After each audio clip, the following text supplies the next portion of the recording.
জীৱনটো চুটি কিন্তু বহল। আপুনি জীয়াই থকা জীৱনটোক ভাল পাব। আপুনি ভাল পোৱা জীৱনটো জীয়াই থাকক বা আপুনি মাত্ৰ এবাৰহে জীয়াই থাকে, কিন্তু যদি আপুনি সঠিকভাৱে কৰে তেন্তে এবাৰেই যথেষ্ট। চাওকচোন কিমান ধুনীয়া লাগিছে চৰাইবোৰ। সিহঁতক খাবলৈ কিবা দিলে সিহঁতে মানুহৰ ওচৰলৈ আহি যায়। কিমান যে ধুনীয়া লাগিছে। নমস্কাৰ, মোৰ অন্য এটা ভিডিঅ'লৈ আপোনালোক সকলোকে আদৰণি জনালোঁ। কি খবৰ আপোনালোকৰ? আশা কৰিছোঁ আপোনালোক সকলো ভালে আছে। মোৰো ভালে। এতিয়া আবেলি 5টা বাজিছে আৰু এতিয়া পকা কঁঠাল আৰু চিৰা জলপান খাম। মানে বহুদিনৰ মূৰত খাম। ইয়াতে পকা কঁঠালটো পোৱা নাযায়। কেঁচা কঁঠালটো আপোনালোকে সৰুৰ পৰা একদম ডাঙৰলৈকে পাব, কিন্তু ইয়াতে পকা কঁঠালটো পোৱাই নাযায়। বিচাৰি বিচাৰি এটা কঁঠাল পালোঁ। এতিয়া জলপানৰ লগত খাম। কঁঠালৰ ফুটাবিলাক দেখিছেনে? ইমান সৰু সৰু, মানে বেছি মঙহ নাইয়ে আৰু কি ক'ব আৰু, নোপোৱাতকৈ এইটোকে আমাৰ এতিয়া অমৃতৰ নিচিনা হ'ব আৰু। কিন্তু মিঠা একদম অকণমান আছে, মানে বেছি নাই, অলপ অলপ মিঠা আছে আৰু। মই এনেই অকণমান টেষ্ট কৰি চাইছোঁ, কিন্তু কঁঠালকেইটা দেখিছেনে? মঙহে নাই, একদম সৰু সৰু।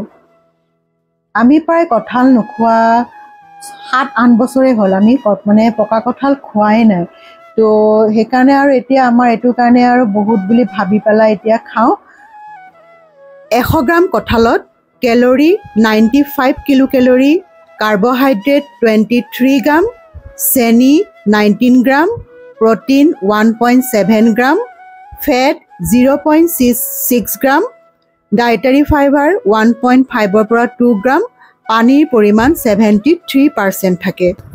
পকা কঁঠালত ভিটামিন চি, যি ৰোগ প্ৰতিৰোধ ক্ষমতা, ছালৰ স্বাস্থ্য বৃদ্ধি কৰে, ভিটামিন এ, চকু আৰু ছালৰ বাবে উপকাৰী, বি কমপ্লেক্স ভিটামিন, শক্তি আৰু মগজুৰ কাৰ্যত সহায় কৰে, পটাছিয়াম ৰক্তচাপ নিয়ন্ত্ৰণ কৰে, মেগনেছিয়াম আৰু আইৰণ হাড় আৰু তেজৰ বাবে ভাল, কেলছিয়াম হাড়ৰ স্বাস্থ্যত সহায় কৰে। গতিকে পকা কঁঠালত বহুত গুণ থাকে, পকা কঁঠাল খাব লাগে। উচ্চ ভিটামিন চিৰ পৰিমাণে সংক্ৰমণৰ বিৰুদ্ধে যুঁজ দিয়াত সহায় কৰে, পাচনত সহায় কৰে, শক্তিমাত্ৰা উন্নত কৰে, পটাছিয়াম BP আৰু হৃদযন্ত্ৰ ছন্দ পৰিচালনা কৰাত সহায় কৰে, ছাল আৰু চকুৰ স্বাস্থ্যত সহায় কৰে, ভিটামিন এ আৰু এণ্টি অক্সিডেণ্টৰ বাবে। তো পকা কঁঠাল বহুত উপকাৰী। তো কঁঠালখিনি পূৰা গুচাই হৈ গ'ল। এতিয়া গুটিখিনি গুচাই লৈ লওঁ। একদম মানে কঁঠালৰ মানে হেৰিবিলাক নায়ে যে, একদম গুচাব ইমান দিগদাৰ লাগিছে ন। কঁঠালৰ গুটিকেইটা চাওক কিমান সৰু সৰু, আৰু গুচাব ইমান দিগদাৰ হৈছে। এয়া গুচাই লওঁ। যদি মোৰ ভিডিঅ'টো আপোনালোকৰ চাই ভাল লাগিছে, প্লিজ লাইক এটা কৰিব নাপাহৰিব, আৰু কেনেকুৱা লাগিছে কমেণ্ট কৰি জনাব। আপোনালোকৰ কমেণ্টবোৰ পঢ়ি ভাল লাগে, গতিকে ধুনীয়া ধুনীয়া কমেণ্টবোৰ দিব। আৰু যদি নতুন আহিছে প্লিজ চেনেলটো ছাবস্ক্ৰাইব কৰি দিব আৰু ওচৰতে থকা বেল আইকনটো প্ৰেছ কৰি দিব। তো কঁঠালখিনি বহুত কষ্ট কৰি গুচাবলগীয়া হৈছে, মানে গুটিখিনিত নহয় পূৰা কঁঠালৰ হেৰিখিনি নহয় পূৰা মানে আঠা লাগি গৈছে। তো ইমানখিনি ওলাইছে, আৰু এতিয়া মই এইকেইটা চিৰা তিয়াই ধুই লওঁ, আৰু মই আৰু মোৰ ছোৱালীজনী একেলগে খাম অকণমান। তো এইখিনি চিৰা মই ধুই লৈ ল'লোঁ, আৰু এতিয়া অকণমান কঁঠাল দি লওঁ। কঁঠালখিনি ইমান মিঠা নহয়, কম মিঠা আছে, অলপ অলপ মিঠা আছে। তো অকণমান দি লৈছোঁ, আমি দুটাই খাম আৰু।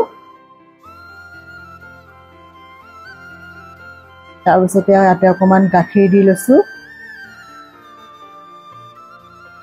তো আজি বহুত বছৰৰ পাছত আজি চিৰা আৰু কঁঠালৰ জলপান খাম, আৰু অকণমান মই মিঠৈ দি দিছোঁ। কিয় কি না, মিঠাটো অলপ কম আছে। বেছি মিঠা হ'লেতো মিঠৈ দিব নালাগে, মিঠাটো একদম কম আছে, সেইকাৰণে মিঠৈ অকণমান দি লৈছোঁ। মিঠৈটো মানে বেছি ইমান হেৰি নহয়, মিঠৈ অকণমান দি ল'লোঁ।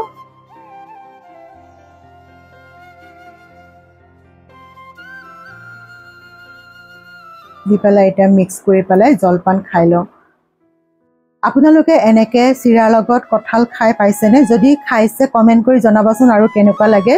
মই কিন্তু আগতে এনেকৈ চিৰাৰ লগত একদম নাখাইছিলোঁ, এতিয়া যে খাবলৈ নাপাওঁ সেইকাৰণে খাবলৈ বহুত মন গৈ আছে, কাৰণে চিৰাৰ লগতে অকণমান খাওঁ।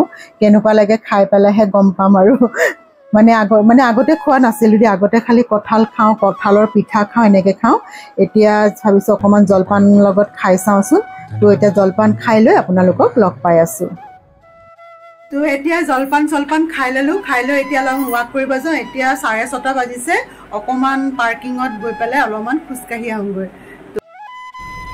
তো এয়া পাৰ্কিঙত খোজকাঢ়ি আছোঁ। আমাৰ ঘৰৰ ওচৰতে হয়, মেট্ৰ' পাৰ্কিং হয়। এতিয়া বহুত গাড়ী আছে, ধুনীয়া লাগে খোজকাঢ়িবলৈ, বহুত ডাঙৰ এৰিয়া। তো খোজকাঢ়ি আছোঁ, ইমান গৰম লাগিছে নহয়। এতিয়া 7টা কেইটা বাজিলে? 7:10 হ'ল।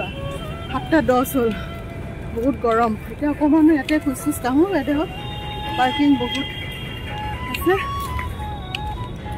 5টামান চক্কৰ মাৰিম আৰু তাৰপিছতে যাম আৰু। একদম পূৰা পকা কঁঠাল জলপান খালোঁ, খাই পেলাই অকণমান ভাবিছোঁ খোজ কাঢ়ি লওঁ আৰু। সেইকাৰণে ইয়াতে সদায় আবেলি আহোঁ খোজকাঢ়িব।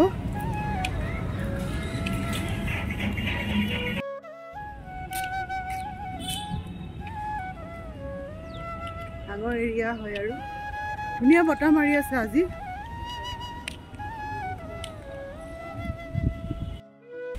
নিমপাতে খায়ো। মোক কাৰি পাতৰ গছ লাগিছিলে। ইফালে চাওক পূৰা বতাহ বহুত ধুনীয়া আহিছে, বহুত ডাঙৰ এৰিয়া হয়।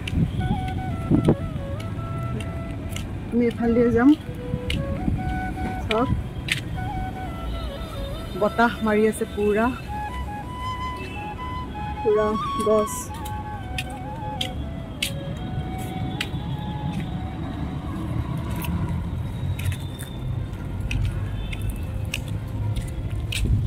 পূৰা এনেকুৱা এৰিয়া,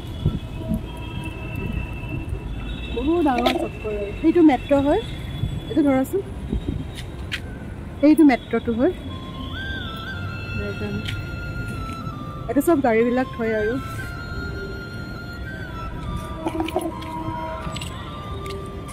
এতিয়া অলপ গৈ আছোঁ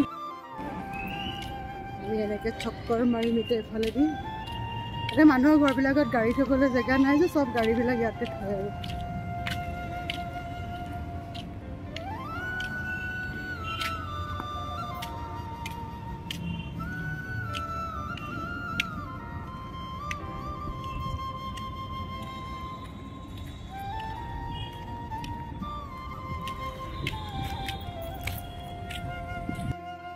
এনেকৈ কৰি সেইফালেদি এনেকৈ ঘূৰিব পাৰে।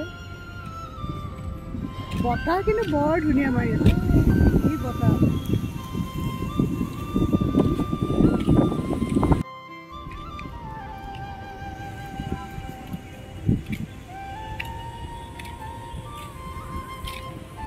বহুত বতাহ মাৰিছে, একদম ধূলি উৰাই গৈছে। এতিয়া আমি ঘৰলৈ যামগৈ। আজি বেছি খোজকাঢ়িব নোৱাৰোঁ আৰু, কাৰণ ভয় লাগে ন, কিবা গছ পৰি যাব পাৰে। বতাহ বহুত দিছে একদম।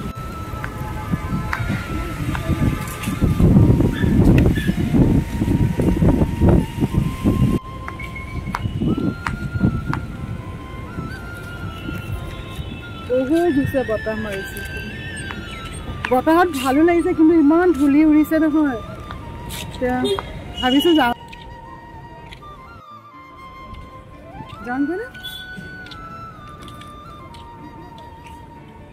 ভিডিঅ'টো কৰিমেই। এটা পূৰা নিম গছৰ বাটে গছ আছে। এজোপা নিম গছ নহয়, এজোপা বগৰী গছ, এজোপা নিম গছ।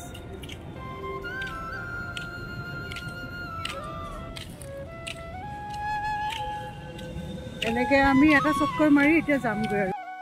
বতাহ মাৰি আছে যে বহুত ভয় লাগে ন, গছ ভাঙি কৰি পৰি যাব পাৰে। তো আজি বেছি নকৰিলোঁ ৱাক, নহ'লে বহুত ৱাক কৰোঁ আমি, বহুত খোজকাঢ়োঁ আৰু। আজি বেছি নাকাঢ়োঁ এতিয়া আৰু যাওঁগৈ ঘৰলৈ। বতাহ মাৰি আছে, ভয়ো লাগে, বৰষুণো আহিব পাৰে, পূৰা মানে হেৰি হৈ আছে আৰু। তো এইটো মেট্ৰ' ষ্টেচন হয়। তো ইমান বতাহ ধুমুহা আহিছে ন, আৰু বালিবিলাক যে ইমান উৰিছে নহয়, সেইটো কাৰণে আৰু আজি বেছি আৰু খোজ নাকাঢ়োঁ আৰু। তো আজি মানে বেছি খোজকাঢ়িব নাপালোঁৱে, দুপাকহে খোজকাঢ়িলোঁ। দুপাক খোজকাঢ়োঁতে মানে এনেকুৱা বতাহ আহি গ'ল নহয়, আৰু ধূলিবিলাক বেছি উৰিছে। একে ধূলিয়ে নহয় চকুত একদম সোমাই গৈছে। তো দেখিছে ইমান ধুনীয়া লাগিছে ন, কিন্তু বতাহটো ভালে লাগিছিলে, কিন্তু ধূলিখিনিয়ে বহুত দিগদাৰ কৰিলে। তো এতিয়া ঘৰলৈ গৈ আছোঁ। তো নেক্সট ভিডিঅ'ত আকৌ লগ পাম। তো বাই বাই, থেংক ইউ।